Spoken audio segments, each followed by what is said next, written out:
I just needed to go around and find out where are these Man United fans at? Because we got one here. Are you guys in the chat? Are you guys gonna show up? Because I know one is here, but where is the rest of the Man United fans? Where are you guys at? Come outside. I've seen a lot of Man United fans getting gassed, giggity, saying they're gonna beat us, this and that. We didn't even play as good as we could have. We didn't even play at our scintillating best. Big up, Brock. We didn't even play to the level where I expect my team to play at. And we still went to your ground, and we still won. Today, David Raya turned into David De Gea. Today, we seen a bunch of these guys. We see David De Gea. Do you not remember the performance he put in at the Emirates back in 2016? Yeah, when Sanchez he couldn't buy a goal. saved a bunch of shots. David Raya today saved seven shots on target. That was an impressive goalkeeping performance. The defense, you know what? We conceded a lot of shots. David De Gea, though. We conceded. No, I'm talking about prime David De Gea, obviously. Then prime David De Gea, Raya. Today, his performance was like that. He put in a masterclass performance. As for the rest of the team, your goalkeeper was the best player. Set piece again. And I don't really care. I don't really care. Some people are going to try to gaslight you into saying, oh, well, your performance wasn't good enough. We know that. We know the performance wasn't good enough. We know this is not how we're going to be able to get results every single game. But last year, I thought this was the kind of game where we probably would have drawn. I think we actually did draw this game last year. So I'll take the win. And I think a lot of people, somebody in the comment section said, yeah, gyökeres. People making fun of gyökeres already. I expect nothing else from everybody. I've seen Florian Wirtz getting banter.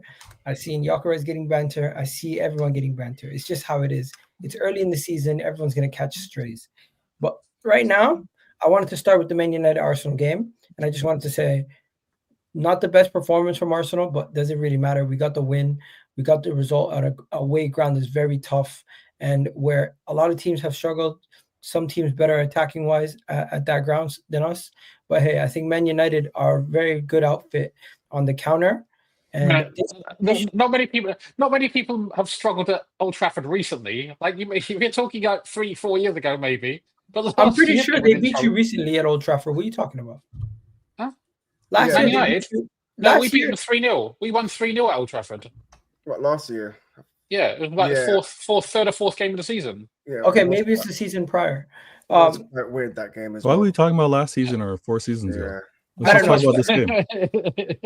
Anyways, it's the first game of the season, and Arsenal kind of just limped by, but we got our win. Man City set down a statement. Liverpool came back from a 2-2 draw to win by 4. Spurs won their game. Chelsea drew, and they're supposed to be in title contention also. So, yeah, people want me to speak about some stuff. First things first. I did think it was a penalty, but it's soft. It's a soft. I can't believe you actually admitted that, because it's soft. But no one's admitting it. If it was me, I would be complaining that was a penalty. If it was you, for sure. In case you guys didn't see it, William Saliba. That's Vader 1, Eagle 0. William Saliba apparently won the ball, but also took out the man at the same time. So we have to wait and see if there's another camera angle. But from the angle that I've seen, it looks like Saliba got lucky there. As for our goal, your keeper just has to be stronger. He needs to go drink milk, have some chicken, do something, because really and truly, he should have taken out that ball. He had the height plus his fists. He could have got to it before anybody else. To get past him, he's just being weak. And people saying it's all ball. Stop being foolish. I don't know, man. From the angle I've seen, it looked like a penalty, but I'm not going to speak about it too much. I'll pick up a gal for actually saying overall, though, the winners win and the losers explain. So I'm going to try to not explain too much this season. The irony of that statement. Honestly, man. The irony of that statement is not lost on anybody. Hey, believe me. The winners win and the losers explain. So I'll let M explain what's going on. Well, pick up, guys. What kind of introduction is that? So you're welcoming him back on for the first match reaction of the season. That's how you introduce him. Bro, you didn't even ask how I am. How's my blood pressure after that game? You know, introduction, straight to business. Yeah, no introduction, straight to business. How many years we've been together? Come on. How you feeling? No. But look, I'm gonna be honest. Yeah, we were having a weird conversation before this. Don't even bring it up. Yeah, no. The one thing I can say is, I did ask a gal this morning. It was a weird one. I just had predictions, by the way, and he goes 1-0. So he actually called it. And what did I say about how we were going to play? I don't know. Pay the Pulis, park the bus. I don't know. Like how.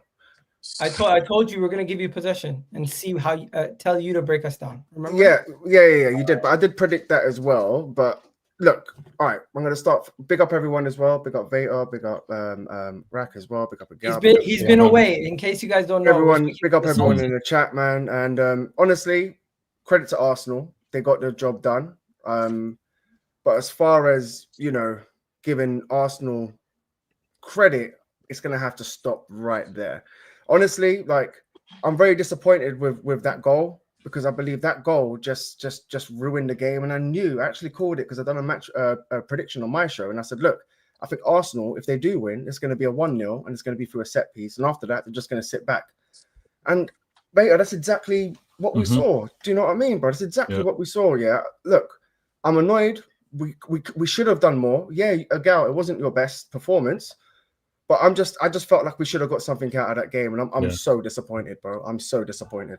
At the end of the day, hats off to Arsenal, but you guys are in your, 6th season with your manager, phase 6 or whatever it is, bro. After $1 billion spent, I'm not even going to go down that lane. I'm just saying.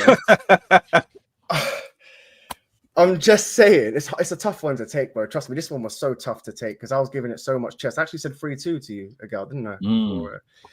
But look, hats off to the players as well. They done well. It just wasn't enough. It literally just wasn't enough, man. I'm not going to say it's a robbery because of the penalty. I still think we should have done more to win the game.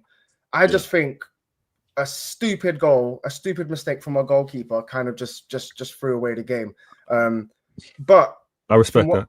From what I saw, I did like what you guys are supposed to be the team to dominate and hold the ball and create. Guys, we saw Arsenal taking long throw-ons, and at Old Trafford, there's not even the pitch. There's no run-up, Yeah. And it's like a hill. You have to climb a hill to get out to... Literally. So before the game, I'd done a match preview on my channel with my mate, and he's an Arsenal fan. I said, bro, anyhow I see, long throw-ons. And he was like, no. We only done that against Real Madrid. We only done that in the Champions League. Literally. And I'm just like, but fair enough. Look, I can call you whatever I want. Any name under the book, but we still couldn't beat you. So the cap stops there. Yeah. But you know what your manager said? Your manager said, off the back of this game, I know we can beat any team in the league. Well, look, I said before this, I said before the game, I said Arsenal probably. Well, Rack, I'm not going to lie. Right now, you guys looked a bit shaky at the back. So I said Arsenal probably have the best defensive partnership in the Premier League, right? And I knew it's not going to be easy to score, but I get what Amram's saying when he says that, because he's like, Arsenal are good defensively, and for the first time in a long time in a big game, I think United actually showed up. Okay, mate. I know they beat City last season, but I don't think anyone thinks last City was the best City that they've seen. And United played well. I don't really want to see it, but you have to give credit where credit's due. So I don't think that's a wild thing to say, despite the fact that they lost. Yeah, no. For me personally, I think what I expected from Man United, I kind of got, but I expected more from Arsenal, especially because title contenders, finishing second 3 times in a row. I was on Never a Foul this morning, Agal, at 11 o'clock, and Aaron and another Arsenal fan, respectively, I can't remember his name, he was like, "You lot are going to get smacked up." And I said, "Well, if 1-0 is a smacking up, then cool." But those are the same guys who are now going to complain that we only won by 1 goal. A win's a win. A win. Look, at the end of the day, you needed this win because you're going to play. I think you've got Leeds next. That's a W. Then you got Liverpool. So if you were to drop points today, that Liverpool game is looking. It's crazy that Chelsea dropped points because out of all the title people, we thought Chelsea, Palace, off the back of them having potentially Gehi and Eze potentially leaving, they would have an easier game than us. But we actually got the win. Man City got their win. Liverpool got their win. It was a crucial weekend for everybody. The season starts off with majority of the teams that are expected to winning their games. But going back to this, there's people asking Igal, point out the negatives. Well, Martinelli did not show up once again. Unfortunate performance from him. Saka did not look so good.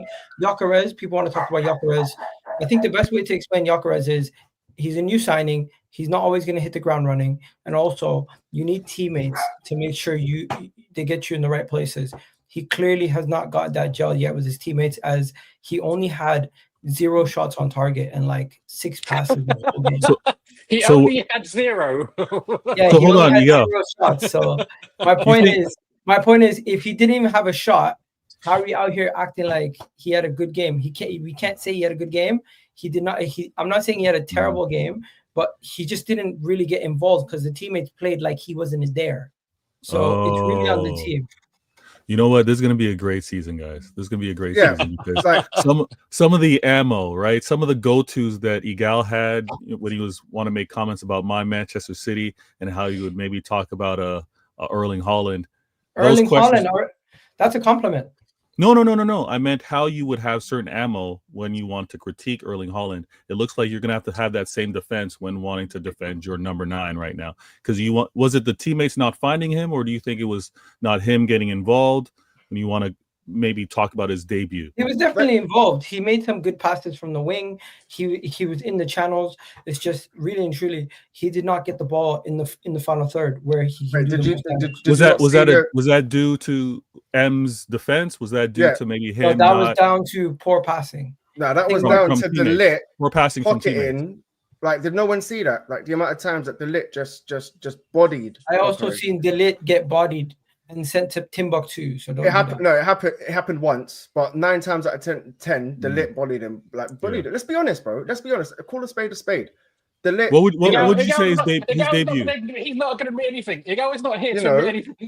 He got pocketed, bro. He got pocketed. Like, all right, Gal, I know you remember this one. Do you remember when he was 1-on-1 and he tried to dribble and the ball got stuck under his foot and he just fell? Yeah, people do that. Yeah. I mean, listen. We all have key signings. Doesn't always come off. We all have key signings this season, right? In the summer transfer window, we all have debuts. We're going to be speaking about what happened over at Liverpool. We're going to speak what happened at City. For you, Igal, the debut from this number 9 that your fan base have been screaming and demanding. What would you say his debut on a scale of 0 to 10? Where would you say it was? Ineffective in the final third because the team didn't really get involved. So I'll give him a 5. Give him a 5. 4-3. If you guys say 4-3, what is Saka and Martinelli getting then? Because they're worse. 4-3. I didn't see them do anything either. Saka didn't have a good game today. The whole front 3. Your best player was your goalkeeper today. Like you said, I gave Gyökeres a 5 because my thing is, if you don't get him involved in the game or you don't pass him the ball, he's basically isolated. We played like we didn't have a 9. So you were seeing moments in the game where he was open but not getting the ball. I was seeing moments where he was not getting the ball where he was open, and also moments where he was in this right space, but he's literally wrestling to get his position, and the ball's not coming to him.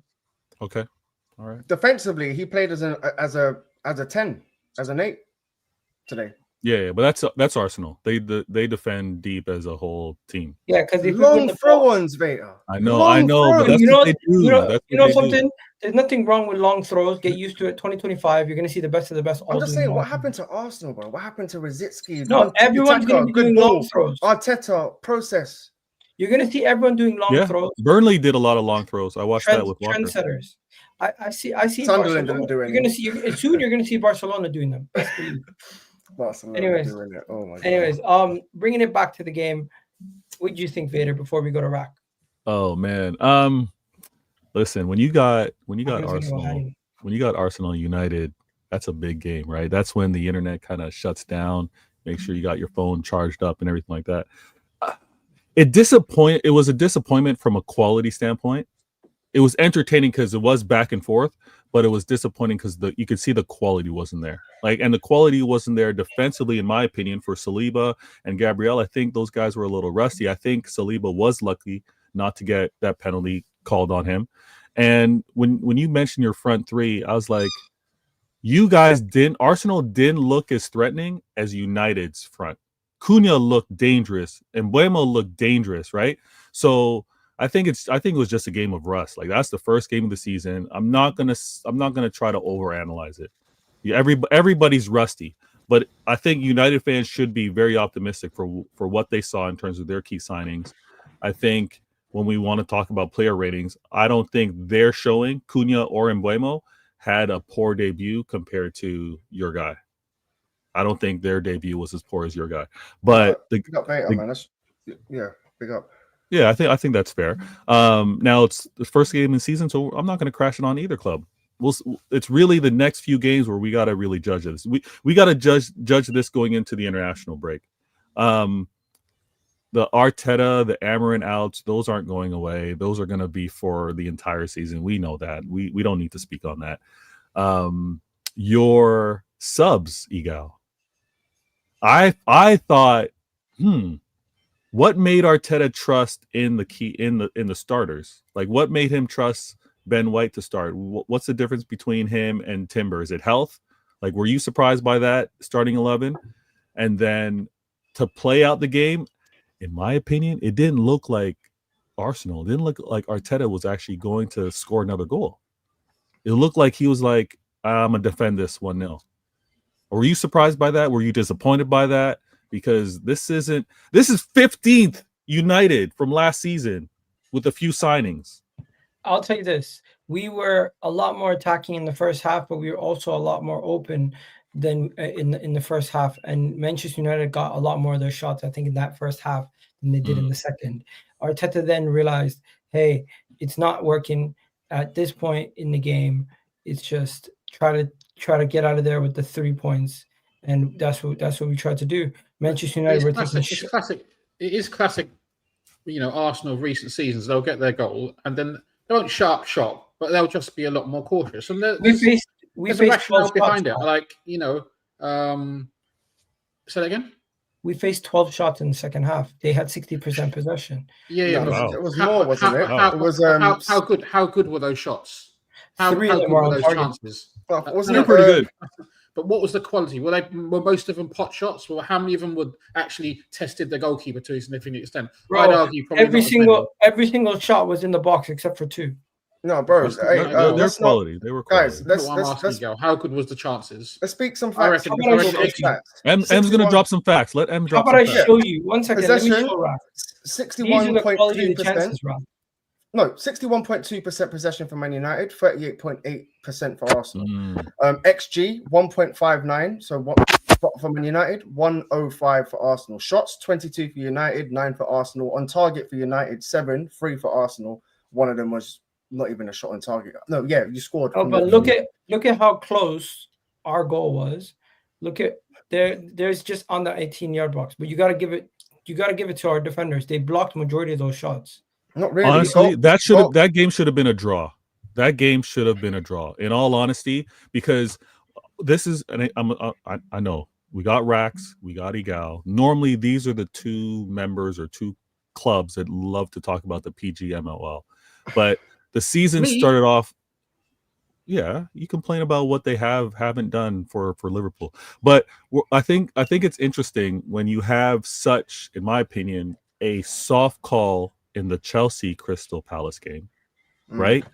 And then you have almost the opposite, the physicality in what we saw in the Chelsea game, then not being called in the Arsenal United game, because I think they're very similar in terms of owning a space, moving and trying to get to or moving out of the way or controlling your own space. For that goal to have happened, honestly, United fans being upset that game wasn't a draw, I get it, because it was one questionable goal. You guys were toothless. You guys weren't threatening enough to really, in my opinion, to have won that game. And Beto, you know what, bro? You know what I was thinking the whole time? I was watching the game. I actually said before the game, I said, look, I want to see a good performance from United. If we lose 1-0, cool, fair enough, but I need to see a good performance because we're not in that phase yet, but I expect a win. Yeah. The whole time I was thinking if Arsenal do that against you guys, because they did do that in previous seasons, and hence why they couldn't get the title over the line. So if they come to Anfield or the Etihad and try, score one goal and sit back, I don't believe they're going to be able to get away with it. Like, I really don't. Yeah. So it's just one of them ones, man. You guys are title contenders. Ask Vader though quickly. Yeah. Is Vader saying Liverpool are in Varsenal? Is that what you're saying? Are you doing an agenda? You're saying now we're getting benefits from VAR? I think that was a very beneficial non-call, right? They reviewed it and they let it go. But when we want to look at consistency, because again, Igal, I enjoy your content. I remember a lot of the PGMOL content that you're putting out there. They've started the season inconsistent, right? The Community Shield, questionable, right? Now we look at the opening game for Liverpool, questionable. And now we look at this game and we look at the Chelsea game. Like, they're already off to a poor start. I think consistency is what we all asked for. If you're going to disallow the goal in the Chelsea game, I think you disallow the goal in this Arsenal United game. Wait, there's a big difference though. The rule. One of them is a matter of judgment. The other one, like I thought the Chelsea call was very harsh, but by the letter of the law, it's correct. With the Arsenal goal, there is contact. Saliba, can you remind us of the letter of the law, Rax? Can you remind? You have to be 1 meter. You have to be 1 meter away from the wall.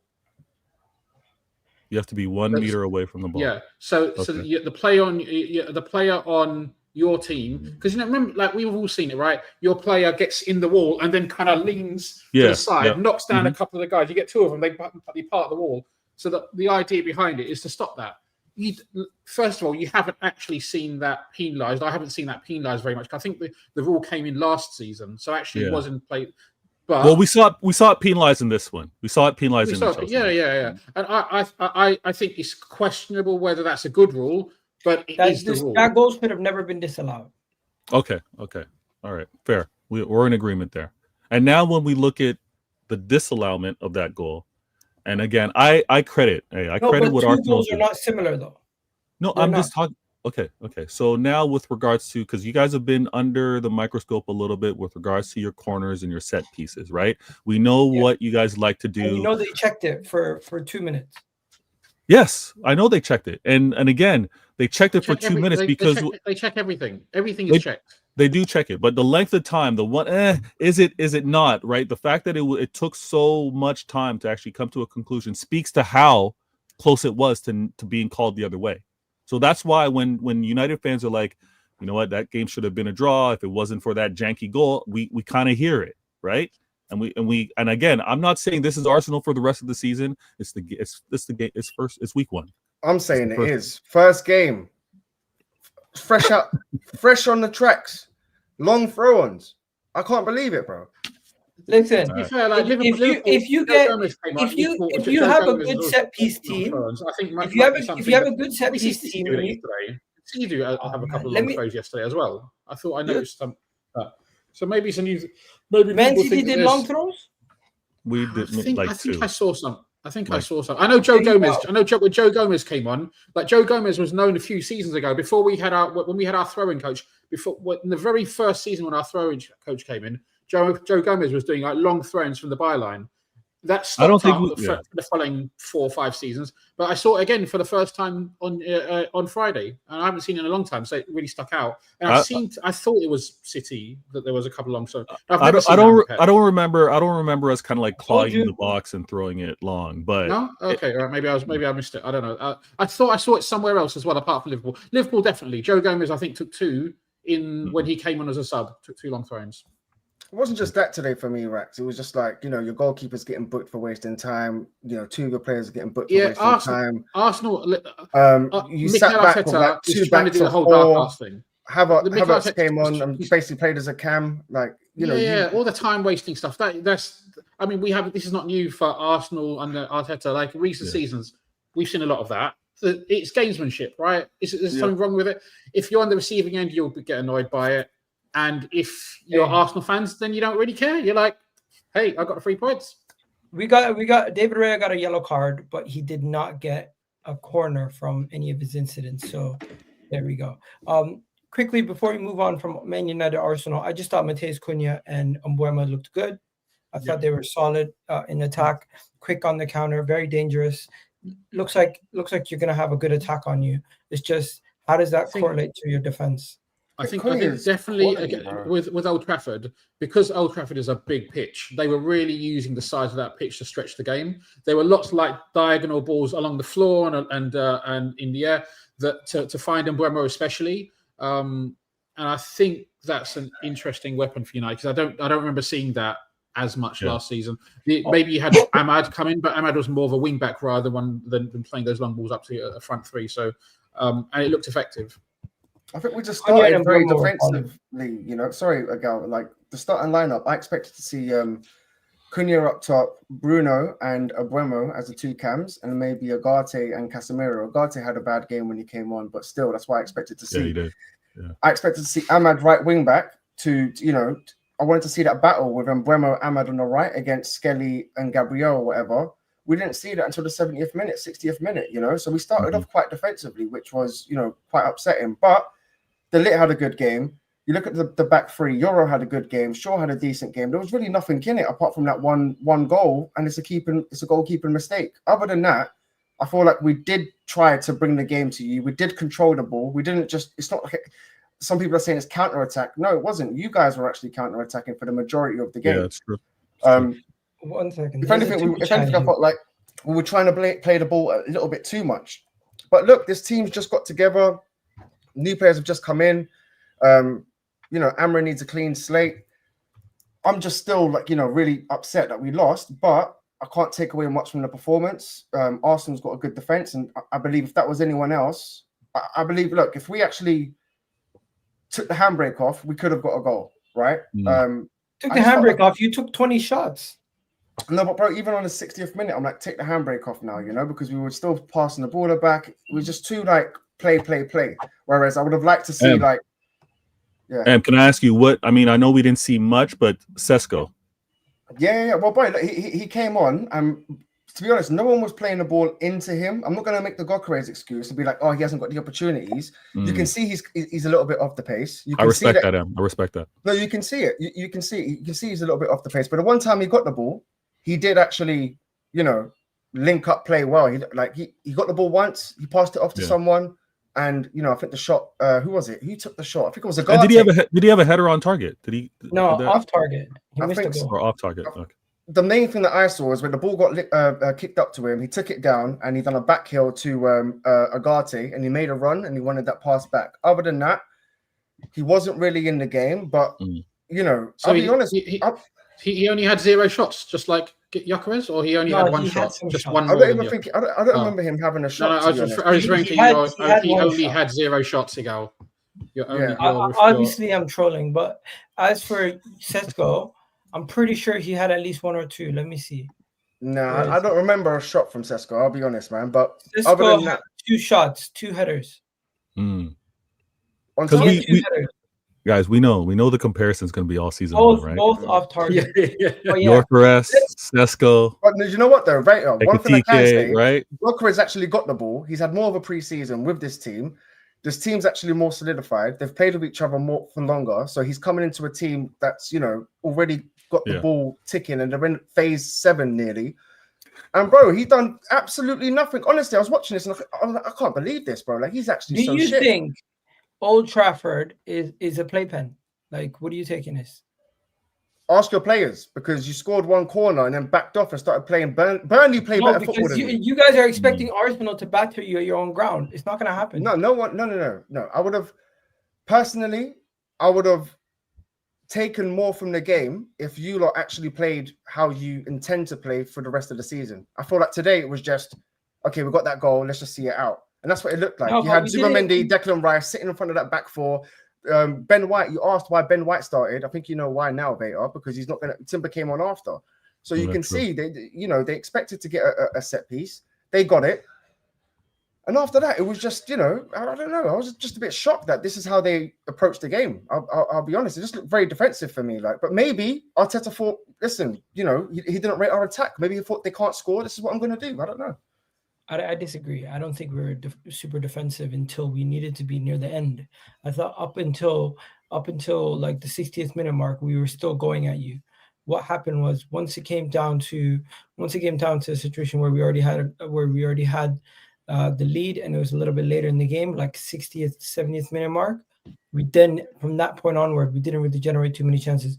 We did generate a big chance from Saka in the 92nd minute, if you remember, that was blocked. Yeah, that was a counter attack. Yeah. I was right in front of goal. That was the best chance we created in the second half, and we didn't bury it. So we Yeah, still but suffered. that was on the last minute while we were pushing everyone up. And by the way, great tackle from Delit, by the way, which we're forgetting to mention. But yeah, but we're gonna have to move on because there is multiple topics we have to discuss today. But again, it's just that Madueke chance was probably your biggest chance. Actually, I don't know how we missed that. Remember the ball got crossed in and he's tried to kick it, but he's completely like missed the ball. I feel like that was, do you remember the ball got passed across the goal? I think Madueke, that was your biggest chance for me. And Saka had one that got deflected by. That's the one. Madueke's thing didn't even count as a chance. You know that, right? Well, yeah, no, I don't know what he done. Like, it didn't count as a shot because he never actually got it out of his feet like properly. The point is, like, again, it's Mikel Arteta's MO. Jay's in the building. He'll get the first goal, and then he'll be a bit more reserved, and then he'll try and pick you off on the counter attack. So yeah, again, if anyone's expecting anything different from Arsenal, you're going to be sad and disappointed because Arsenal will do this for the rest of the season. Let me just say this before you go, Jay. Super Chat says Arsenal fans can mental gymnastics all they want with excuses, but we saw a team with Mason Mount as a 9 and 2 brand new forwards outrun y'all for 90 minutes. Everyone played well, bro. When I look at Lenny Guro, Delit, like there's not one player that I can say actually had a bad game apart from Agate. But when I look at your team, I can't point out one outstanding performer apart from your goalkeeper. Isn't that disappointing that you and lost the defenders? It is. You're basically saying that United saying Arsenal played terrible and you played well and you still lost. Jay, you're doing a cunha on me right now. I'm not. I'm just like, listen, I'm telling you, bro. Yeah, it's like, we're shit, but you couldn't beat us. So what are you? I was listening backstage, and I want to just explain quickly my point. The thing about Arsenal today was like they scored a set piece. They didn't create huge amounts in open play. It's a bit like last season. Sorry, one second. Apparently, there were some United fans who were chanting Nunes at gyökeres after Darwin Nunes. If that is absolutely brilliant. Well done, United fans. I can see that. I've seen a few things, man. I saw this one guy, an Arsenal fan, talking shit to this United fan, and he's currently in A&E. Oh, yeah, he got knocked out. Yeah. He got knocked out. He was like, "Well, you're 15th." Boom. Really? Yeah, he's probably in A&E. Yeah, knocked out. Why is he talking shit outside the stadium? Stupid. But yeah, well, Jay's coming back. I was gonna actually change topics, but I guess he wants to speak on this one before we move on. But yeah, there is a big couple games that we need to discuss, and if Ahmed's not gonna show up, it's kind of unfortunate because Chelsea dropped points. Kind of unfortunate. We can still talk about it because if Chelsea would have won, would Ahmed be here right now? Who knows? Absolutely. Palace looked good today. I was watching. They actually looked well, and I think Chelsea are going to. I don't want to say it because all of you are going to think I'm just being biased or whatever, but it's true. I think Chelsea might struggle a little bit this season. I'll be honest. Chelsea fans are having an emergency meeting right now. They're trying to decide what are the talking points, who are we scapegoating, what are we going to talk about for the rest of the week? Because will they turn on João Pedro? I am not big enough for Pedro. Just saying, a lot's happened. Is it the center back's fault? You can't blame them today. Is it the goalkeeper's fault? You can't blame them today. Are they going to blame Cole Palmer for not getting an open goal in the Premier League since January? Uncomfortable conversations. Honestly, I was watching the Chelsea game for a bit, and then I seen the goal be disallowed, and I just said to myself, "Yeah, this is one of those games Chelsea get lucky." And then even late in the game, there was that chance from Andre Santos could have won them the game, right in front of goal. Somehow doesn't even get it on target, if I'm not mistaken. It's like, what are we doing? Yeah. Chelsea just were off their pace. They did everything. It's just they couldn't get the goal to win the game. And Palace come out of there. They frustrated Chelsea. And Chelsea had a really easy start to the season, I thought. But there's no games that are easy in the Premier League, I guess. So, yeah. I expected more from Chelsea at home against Palace, though. I'm not sure how you guys feel about that. But when I watched that game, it looked like they struggled a bit against Palace today. Palace is a good team, though. They're not, So Palace are a decent team. They're strong. They're organized. They've got some good. If you look at the fact they've got obviously Eze for the time being anyway, Mateta, Water, players like that. These are good Premier League players. Right, yeah, it's Pardon? Soon to be Spurs player, Eze. We'll see, man. I don't put out content saying that, oh my God, Eze is the answer. But if the question is which Northern club is he going to, maybe that's. I mean, I remember you did a number of videos on Eze earlier. Shots fired! I'll probably just recap and watch some of those. You know, we'll take it from here, kind of energy. Don't worry about that. Yeah. Your content won't be wasted again. I'll make sure it's repurposed into something useful for Tottenham fans. Just make sure you reference it. Make sure you put a little. No, I'm gonna blow the fuck out. You know something, guys. I have learned one thing and one thing only. When a player, you miss out on a player and he goes to another club, you can't go and cry over spilled milk. At the end of the day, how they perform at that club. By the way, hold on, before you go, does not determine how they would have performed at your club. Yeah, but also environments. But the one thing I wanted to say is, when you said that they were the answer to you winning the Premier League, then you have to talk about it. Right. Listen, my thing is listen, Iga, I know it's only 1 week, and I know you're gonna talk to me about gyökeres, and I'm just gonna say, before he came, I told you about his weight. I said he's too big. He's the Lionel Messi of Fulcrug's. That's what I told you about his weight. But is this like a new thing? Because, bro, I did see when he arrived at Arsenal, I was the first, but I googled his weight and it said 94 kgs.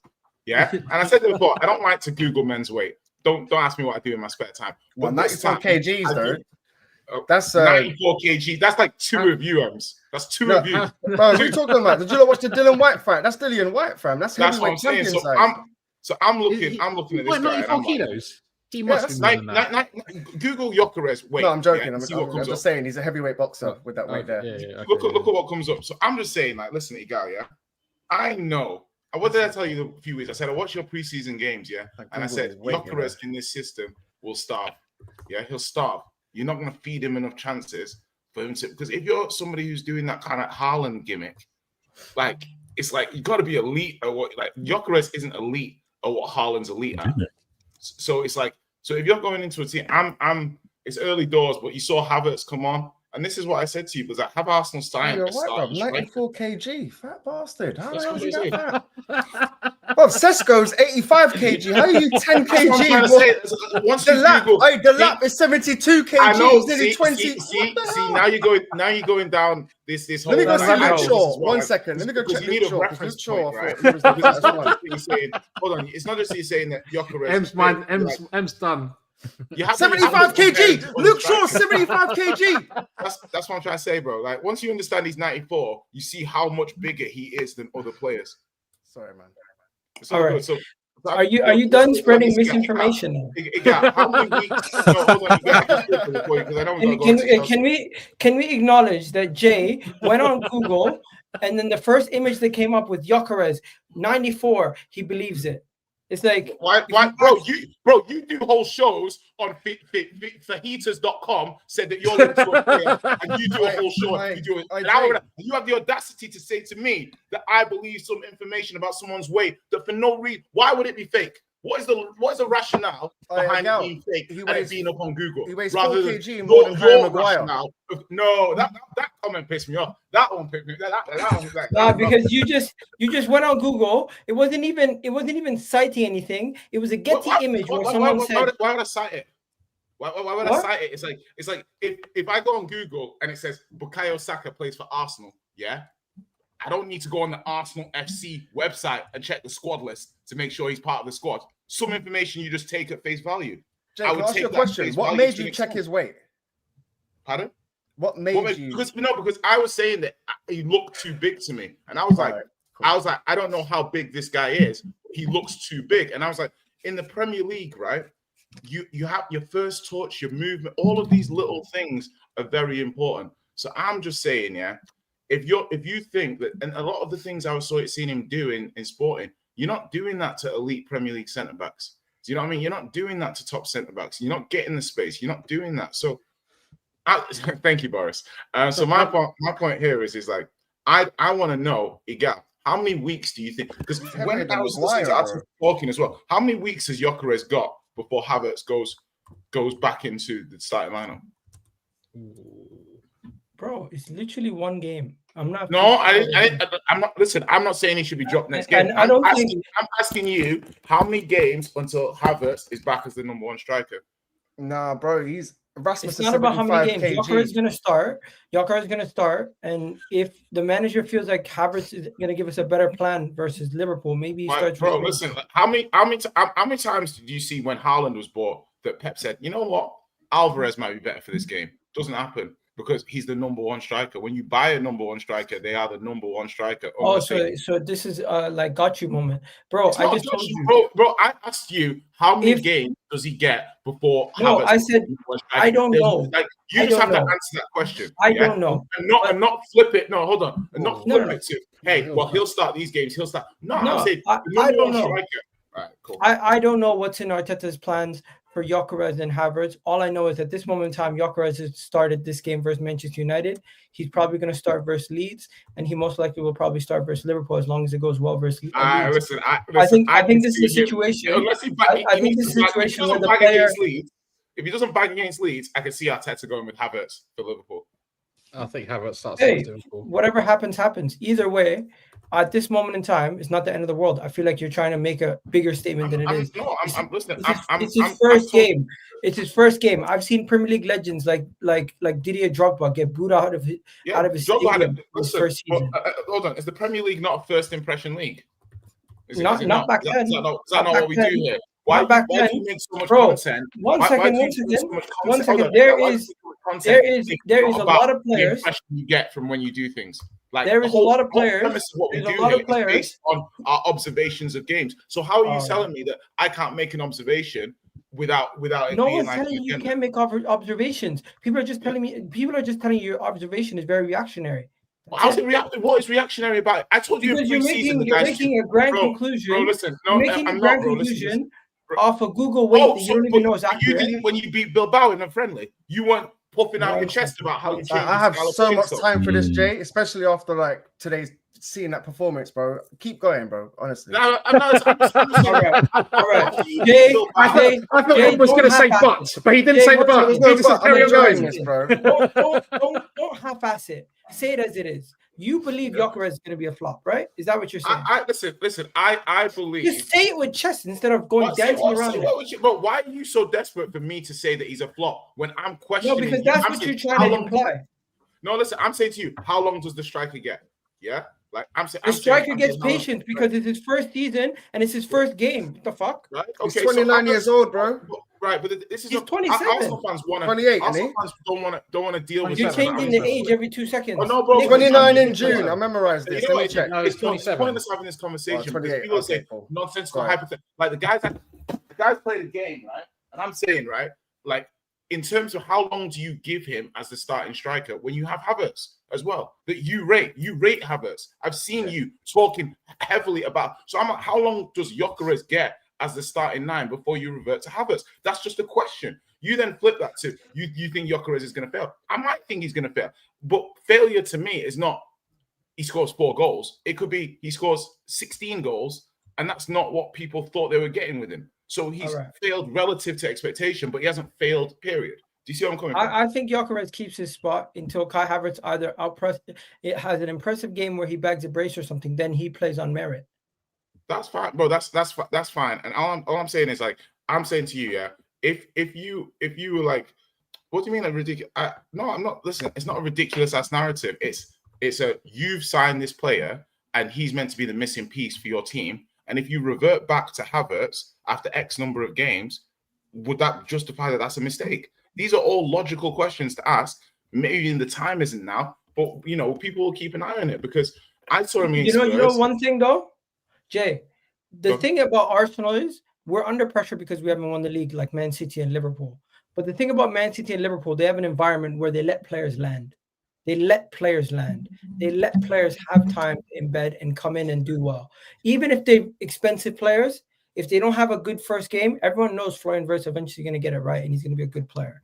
But Arsenal with Gyökeres, immediately it's look at his weight. Look at him as a striker. Look at him this. The man's bagged 97 goals. How many of those players bagged 97 goals over the last 2 seasons.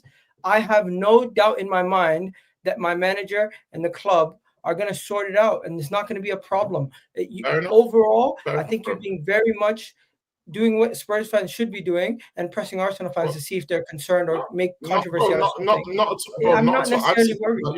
Bro, listen, I've said this about gyökeres the whole time, so you can choose to think I'm being reactive. I'm Okay. saying a lot of them. Maybe you're not doing it. Maybe you're not doing it. But don't forget, Gravenberch, who was young player of the season last season, his first season did not play well. Gundogan for Man City, who's considered one of the best midfielders when they won multiple league titles, did not have a good season. There's players who don't necessarily have a good first season and do well. Now, a player to have a bad first game off the back of what do you call it, having a preseason where he just came through for the last 2 games, I'm not necessarily concerned. I think you look at this game today. I think you look at this game today, Jay, and there's more criticism of the players not playing with him rather than him not playing well with the team. Right. Okay. So what are my so critical observations? He's going to starve in this system because he doesn't get the ball enough. He looks too heavy. Yeah, that's essentially all I've said here. I don't think I've said anything else. Next time I find a shirtless photo of gyökeres, I'm going to send it your way. Why? Why would you? Because you're saying he looks heavy. You're saying he looks heavy. What was your thought process behind saying that just then? Like my thought process. Next time I want to find a shirtless picture of gyökeres. You're not shredded with a six pack. You're not shredded with a 6-pack. At freaking 94 kg. Bro, he's a big guy, bro. He's a big guy. You're not shredded with a 6-pack at 94 kg. Go and look at yes, you can. Yeah, what are you doing? Yeah, you can be. Go look at full crook and go look at the size of full crook. I did a quick bit of research, and I saw in 3 places, 2 of them listed as 90 kilos, and 1 of them listed as 94 kilos. Okay, so he's in that. So he's in the 90. And I've seen somewhere where it says 86. So I don't know what the truth is. I think. Listen, I like what Igal did. We've gone down a pointless rabbit hole. We've gone down this crazy. Tune in next week for What's Your Weight with Igal Talks Football. Can we talk about Manchester City's statement win and reijnders and everything? Yeah. Let's do it. Go, take it away, Vader. You haven't spoken about your team in a while. Well, I mean, I've been spoken about my team really competitively since the Club World Cup. We've had some preseasons, but this is what it's all about. And so when we have a debut like this, and because United were playing at home, obviously Manchester City had to play away. I like what I saw from top to bottom. I tweeted early, Pep, this 11, I like what I'm seeing, and I like the options we have on the bench. And it played out to the T. You can tell that this manager is going to do his best, and he's always done this early season to try to get everybody involved. Figure out what you can do, what you can't do, so that later on in the season, when we want to try and go on those 12, 13, 14 game win streaks, we're able to do it because he knows exactly what the players are for. We had a debut, and I asked this question early in the show. You know what? What did you think of your certain signing debuts? I'm giddy. I'm silly happy right now. The players that we signed, the fact that I was telling all of you that I was telling you Cherki as well. I was telling you Marmoush. I was telling you Cherki and Marmoush. They're going to be so dangerous for you next season. And you're exactly right. You and I were on point when we were talking about these signings. And those in the chat that didn't want to hear it, they were saying, Vader, he's doing copium. Oh, Vader, he's gaslighting. When I said I'm so thankful that my club chose to spend 150 on 3 players instead of just 1, that it was on display. It was on display in that debut. Because that money that we put forward, Ait Nori, I'm happy with it. Is he going to get better? Yeah, but I'm happy with what I saw at left back and the way he was playing, the pace that I was able to see from him. Oscar Bob, academy player. Listen, I'm pollinating the whole league, Em. I'm pollinating the league. My players go to Chelsea. They get burnt out at Chelsea. They sell them to Arsenal. That's the football cycle out here. But I'm so happy with what I'm seeing from my academy players. Every goal, Em, every goal involved either Oscar Bob, Rico Lewis, or Rico Lewis is like a different player now. Bro, he just had the Martial, shaved his head and just changed, bro. Yeah, you got to change the look. You got to change the look. New look. He struggled last season. Absolutely. But, I feel like this season is going to be a good year for him, He was playing in good positions, but I have no complaints on this debut. The players that we signed, and I wasn't gassing it. I truly believed we needed more help than what Liverpool needed. We needed to go out and get 3 players. We had to go out and get reijnders. We needed Cherki, and we needed Aït-Nouri, as well as what we did in the January transfer window that every Liverpool fan wants to remind me of. We weren't ready to keep up. And that game in particular showed exactly what we can be this season. Because, again, the players that were in debut, the academy players that were involved, we still had Ballon d'Or on the bench, not quite ready to go. We still had Player of the Year 2 seasons ago. So Igal can ask me, where was Phil Foden? Phil Foden was hurt. He wasn't playing. We still had him on the bench. So we got options to come through and actually have impact in games. Now, I'm first to say, we need to keep pace with Liverpool. That display from Liverpool, and I know Rax will speak on it, I need my club to do as best as we can to keep pace. I'm going to be tested week 2, but that's for a conversation at another time. I love what I saw. Yeah, Jay, we'll talk later in the week. I love what I saw from who played. My man, Erling Haaland, again, goal machine. My keeper, Trafford Academy, came back home. I love what I saw from him. We're rumored to a few more players. Rodrigo, if you get Rodrigo, well, I don't want to speak too much about what we might get right now, but do you want him to be the keeper, or do you want another keeper? I was happy with Trafford, but the rumors are strong that Donnarumma is out there and that possibly Ederson's are leaving.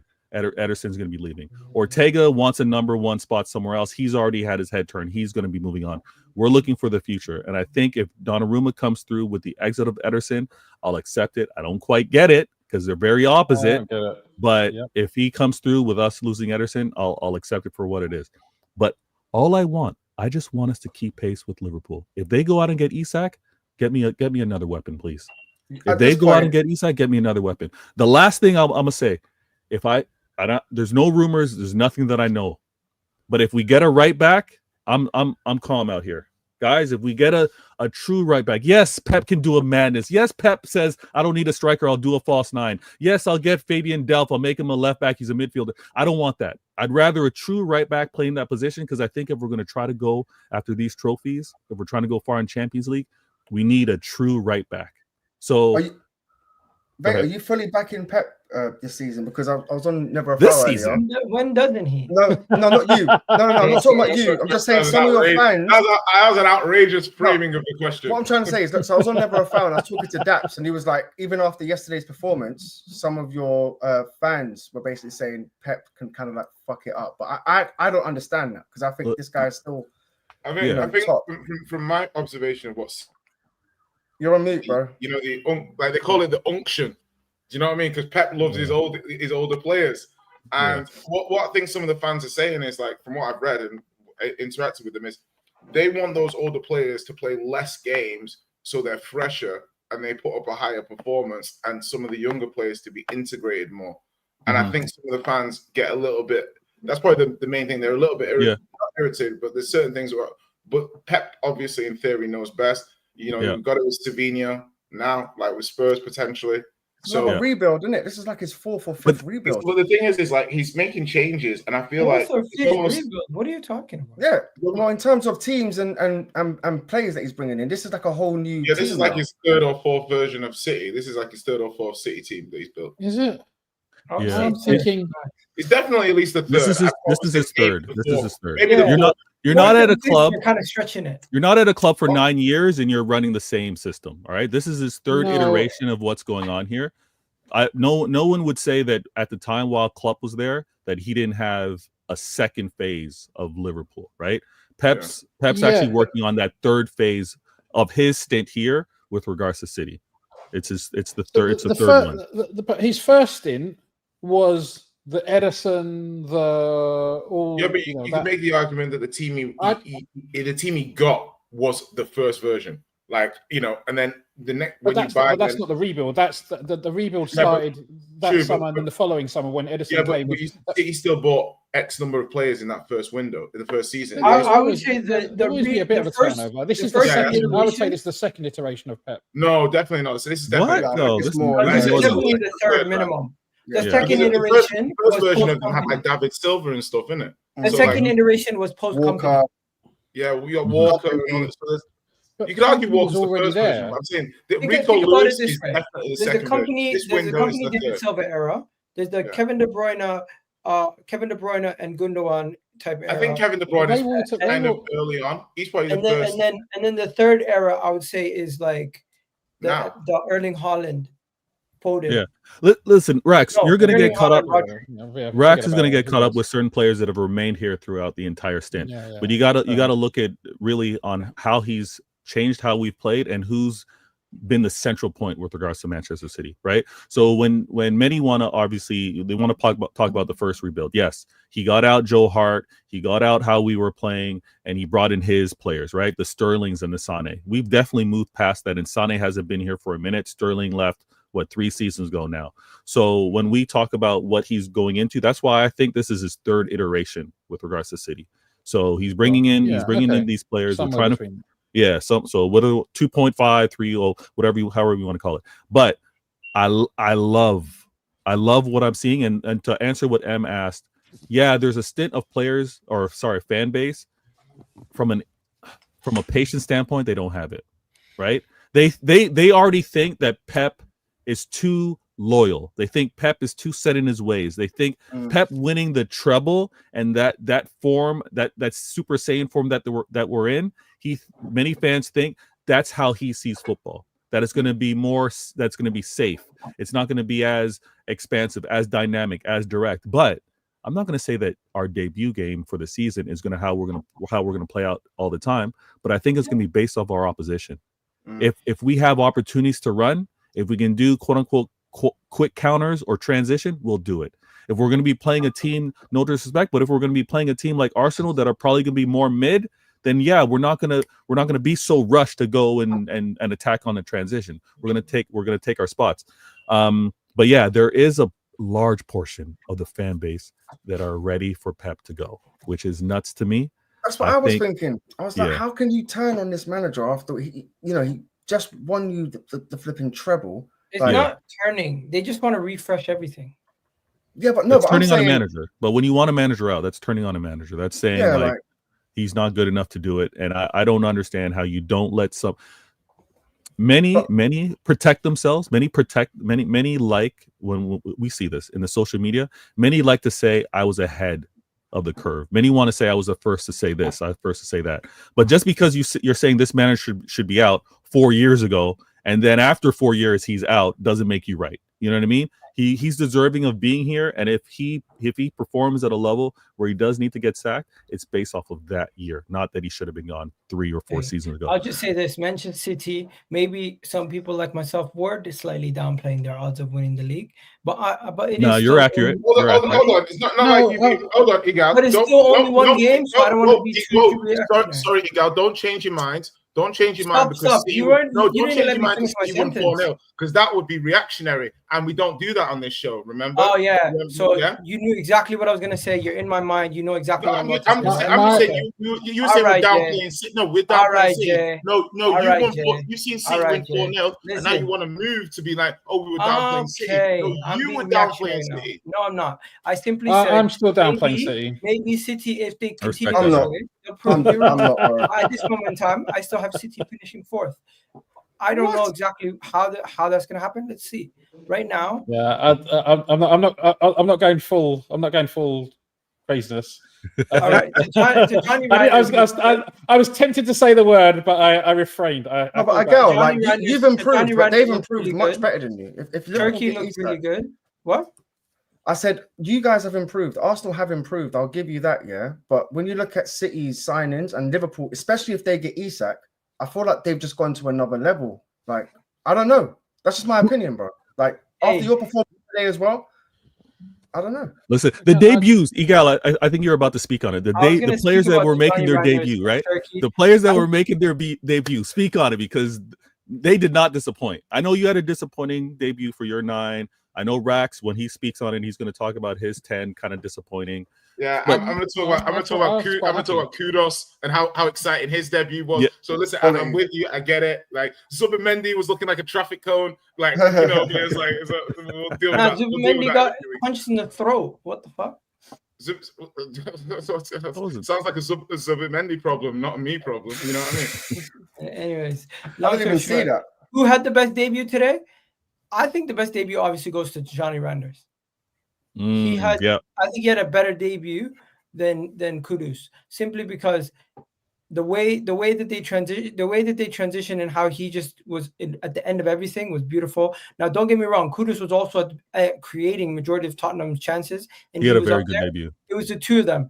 The third was obviously Ekitike for Liverpool. Those were the three best debuts on the week. Wait, you wouldn't put Cherki's debut ahead of that? No, Cherki's debut. Only He played because it was 25 more of a minutes. cameo type He thing. played 25 minutes. He got one goal. Fair.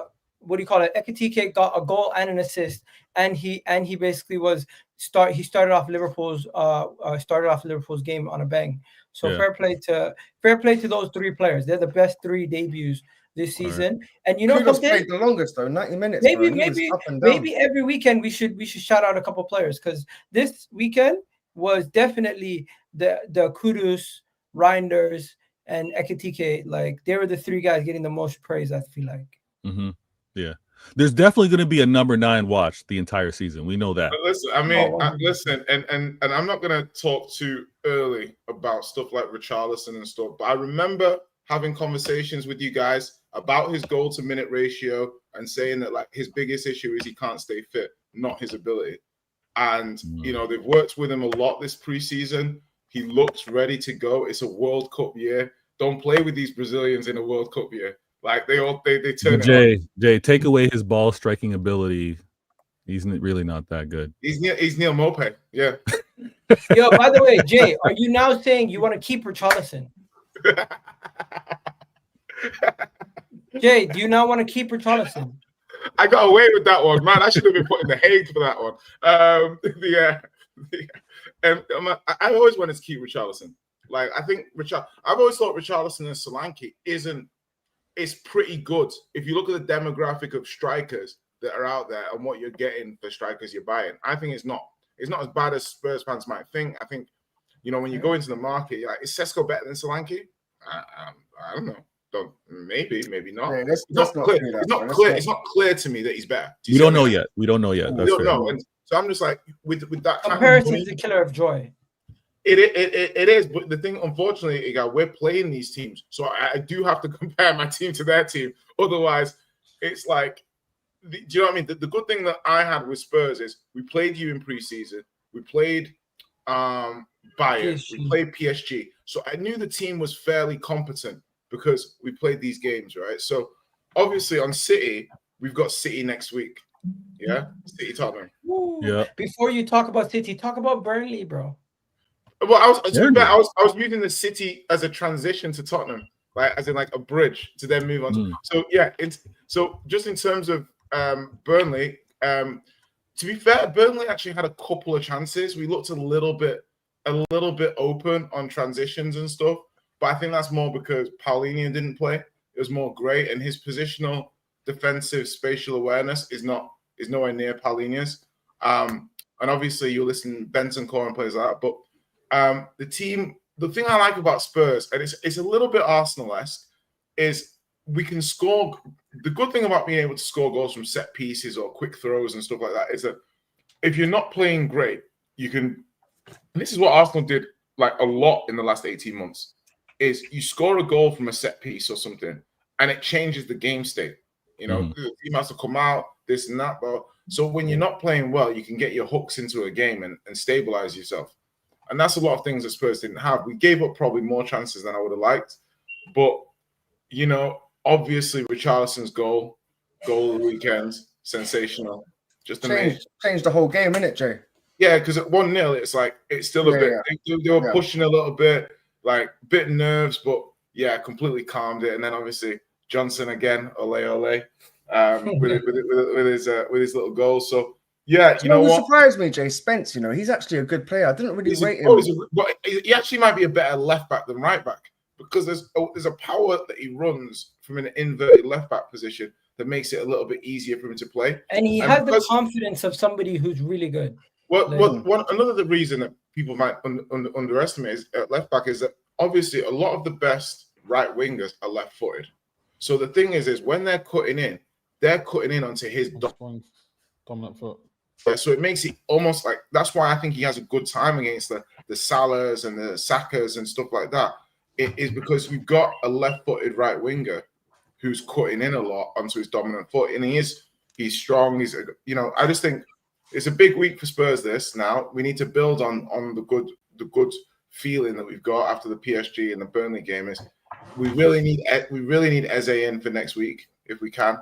I think what's holding that up is Palace's replacement. I think they need to replace him. Glasner's already been bitching about the squad size, so I don't think he'd take selling him without a replacement yet. So that's what that delay is. Savinho, it looks like we're probably going to have to get to around 65 million or so, maybe even some add-ons to get him. I really want him. I think when I look at the quality of player that's out there, 60 million isn't really getting you much better than Savinho. Like I remember speaking here on the show before about Semenyo, about how highly I rated him and how he's got like a Mane level explosion in him this season. He's a good player. I looked at Semenyo's numbers, and this is just a sidebar. Obviously, I'll go back to it when we go to Liverpool. Semenyo's numbers are very similar to Mane's numbers going into his last season at Southampton. Very similar. And that's when Mane made a big explosion in that final season. And I was almost thinking, like, that explosion is going to happen regardless, whether he's at Bournemouth or he moves. So I was almost like, they were smart pricing him at 70 million because for his profile, there's very few players in world football like him. Like, how many 6'2" big guys with those feet and that energy, that ball striking? Bro, I don't know any. I can only think of Leao. And that's the only player I can see with his kind of profile. Yeah, spot on. Leao still, yeah. That's it. So he goes Leao, Semenyo. I don't know anyone else who has that kind of profile. But yeah, so Savinho, Eze would be amazing. City away next week. That's a real big test for both teams. I feel like we could cause City a lot of problems. Like in terms of how they play, I think Frank's got something for him. You know, if we rock up with some sort of tactical plan like PSG, like how we played against PSG, City are in trouble, a little bit in trouble. Spurs always get a result against City though. Recently, I feel like you actually do well against City. Yeah, but it's like I look at when I look at City, I think what I'd be interested if I'm him, I'd play Cherki. Yeah, but I can see him not playing Cherki. I'm not ready to talk about that game right now. Okay. Well, yeah, big week of business for Tottenham. I think we need to make sure we at least one of Eze. I don't think City will sell Savinho before the game. If they do, they're going to say don't play him. Like there's almost no. I find it impossible to believe that City will sell a Savinho before we play them. It's going to be like a deadline. Well, if they want Rodrigo, because apparently you lot are still interested in. No, they're not going to sell him so he can play against them. That's stupid. Exactly. But quick question: does anybody want to speak about Spurs before we go to Liverpool's game? I think their performance. Can I just speak on City quickly? Look, I think if City play to their maximum, they're a match for any team in the world.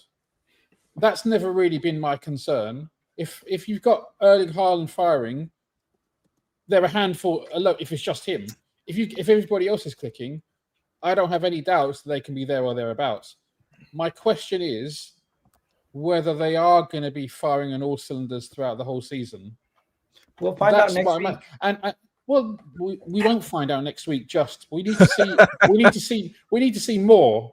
I need to see. That's why I said give it the first 10 games. I'll know exactly where City are after 8-10 games, and I will know whether they're going to be there right till the end.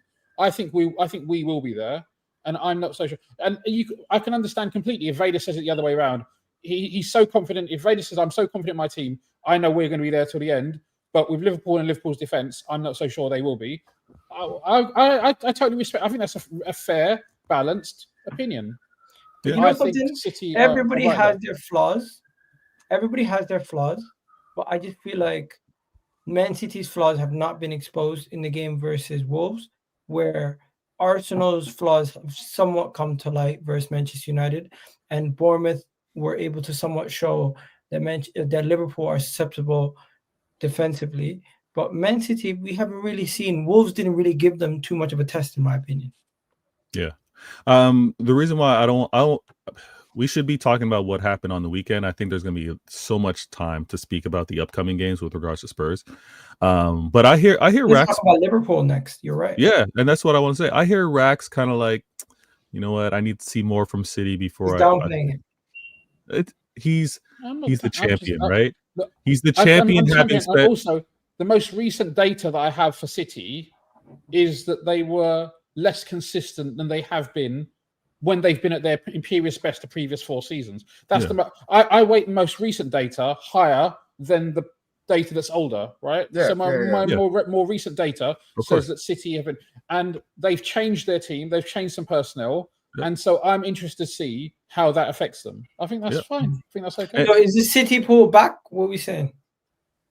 Well, listen. I won't speak for Rax, but I'll say this. There's an understanding of which clubs are going to be in the mix come week 37, week 38. All right. So I give Liverpool that respect, knowing that they're going to be there. I also completely understand the confidence, the way Rax is so comfortably sitting back in his chair. The man just won the Prem. The man just had a record signing in Verts. He knows he's going to be the club to beat. So yeah, is it City? Is it Liver or City Pool? I can't say all that, but there is a respect to know that it's going to be a race till the end. All right, now say how you really feel. All right, that's how I feel. That's what I feel. Now I'll let Rax speak about his club, or I mean, rivals shouldn't speak about what we saw in the Liverpool game first, right? Let me touch on. I mean, I'll go before Igal because Igal's like the one thing I saw about. I was like, one obviously horrible incident with Semenyo, but I was like the mental fortitude to play like that after something like that's happened to you is insane. The guy's a mentality monster. I can see that being a kind of performance where Liverpool are like, you're on our list next summer, kind of energy. Obviously gonna have to wheel. I've already been checking out his age. Yeah, wheel that motherfucker. He's that guy in the wheelchair. He's lucky he didn't get. I'll be like, listen, your legs don't work, but your face isn't gonna work either after that. Do you know what I mean? Like your jaw's not gonna be working, mate. So yeah, Liverpool for me. At the end of the game, my overriding emotion was that's why they're champions.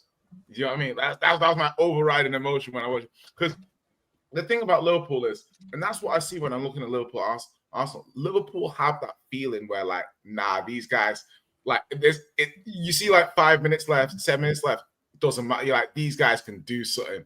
Like they can get the goal, they can do this. So I feel like obviously there's going to be, and I was talking to Rax about this, there's going to be like setup issues, patterns, build-up issues, especially when like a Gravenberch doesn't play, and he's a very important player, you're going to start looking at how the other, like Szoboszlai gives you a certain level of off the ball, like he can cover yards in a way that no other Liverpool player can in that midfield.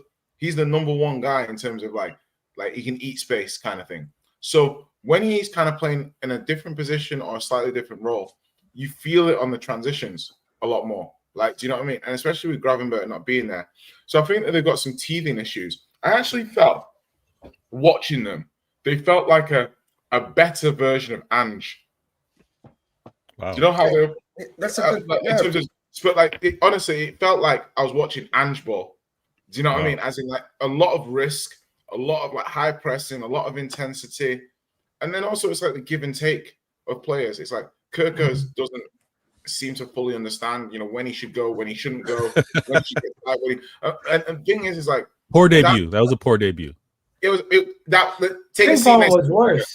That was a poor debut. And it's like Frimpong was worse. Yeah, but when he came off Gal, they actually looked worse. So so you can't do it like with Kwanzaa last season when he got subbed at halftime. It's because you're having a poor game and the manager thinks that you might cost him the game. Yeah. Being brutally honest, that's what it is. And that's not a reflection on his ability long term. It's just in that moment, in that game, the manager felt if I leave this guy on, they're getting too much joy. And he was lucky he wasn't even playing against Semenyo. Semenyo was on the other wing. Yeah. Yeah. Could it be because they know his Semenyo was playing on his wing for the majority of the game? Could it be a former team tax, like they know you? They know you, like they know what they're doing. That's part of it. Yeah, of course. But you've also got to look at it like Bournemouth. To me, Liverpool made way harder work of that game than they should have. When Bournemouth rocked up with that team, I was like, full brand new defense. Yeah, like they're missing depleted. Like Christie in midfield. They're missing who's it they were missing as well? Like an important player. I was looking. They were missing Kluivert as well. Do you know what I mean? So like players that I think would have made a big difference in this game. Brand new defense, 4 out of their back 5, and you could see when Liverpool attacked them, they look shaky. The volley ball from Senesi, like that was such a red, it's unbelievable. And it's that was a crazy one. That was what I'm saying. It's an insane decision, and I think because the player did it so stupidly, the VAR ref is looking at it saying, I don't really want to ruin the game, but it was so stupid. He did deserve a red card. I wish he'd actually. The thing with that one, the thing with that one, because I think it hit his leg and then went up onto his arm. Yeah, but his arm was so far out. His arm was so far away from his body. But I don't know if it hit his arm somewhere, and then the second actually hit his arm twice, and maybe it did, maybe it didn't, right? But I understand if people, because the whole point is if it deflects off your arm, off your leg onto your arm. No, but this thing, if it deflects off your leg onto your arm, that's kind of a little bit involuntary. But the problem is if it deflects off your leg and then you swipe it away with your arm, but you're still touching. It is still leg then arm, but one of them is an intentional swipe away, and the other one is an unintentional deflection. Right? Yeah. I thought that was crazy, and it was far from goal, but the covering defenders were 15 yards, 20 yards. But Saliba got sent off for being but it wasn't the same because Saliba's was on one side of the pitch and there was a covering defender. These guys there were 2 defenders 15 yards behind, and it was in the center circle. Yeah, that's not the same thing. It was like you could see that it was a level of panic where reactionary wise, it was like kind of reaching for the ball. He's not doing that. Yeah, and it like the just the tip of his finger, you saw the deflection of the ball, you saw the ball move. But other than that, you have to slap the ball for them to send you off for that. It would have to be, I think if the trajectory of that ball was was clear, it's a red. So that was one of the wildest calls that we've seen. And again, PGMOL being inconsistent. But when Jay said that Liverpool made that game more work than it needed to be, he's absolutely right. Absolutely right. Because that's when everybody looked on who was no longer there at Bournemouth to play them, they're like, oh, this should be Liverpool easy days. And they made it tough. And I'm gonna say this, all right. Obviously, there's agenda time and then there's ball time. But many were telling me that the Community Shield was the Community Shield. You don't really put any stock into how the players played. Van Dijk, in my opinion, this is now 2 games in a row. He's not looking the sharp Van Dijk, especially after signing that great contract, right? He signed this great contract, and he's now made mistakes again in that game. And I believe that he's been agenda speaking Vader right now. I think that he's trying to teach Konate how to do the aura defending, because the way that goal was not challenged, we're all taught stop the ball, right? Yeah, we're all taught to stop the ball. Vader, just on that, it's like that you're absolutely right. Anyone else, that's really bad defending, backing off the player, not committing, not going to do a duel or something like that. And for both of you centre backs to do, I do understand they had players over, so they did have players on the side, and it was almost like you have to try and delay it. But it wasn't an easy moment to defend. To be fair to the team, in that situation, you're 4-on-2. You cannot commit. If you commit, you're basically going to 4-on-1. Yeah, it's true. That's fair. I saw Rice stop Liverpool. What was it, 5-on-1? with a sword on his arm. That's not the first time we've seen Van Dijk do that. At the very least, the thing is, it's a very, very, very high risk situation. Your 4-on-2 is high risk. Going to 4-on-1, it raises that exponentially, right? So you need to back off, and you need to try and cover as much space and delay the shot, because you need to try and get your guys coming back to support you. And you need to try, and you don't want to commit. I think that's the point where it's like they did everything in terms of what you're saying, right? But then they didn't make the tackle. They didn't make that final action to be like, okay, maybe the ball does go past the player.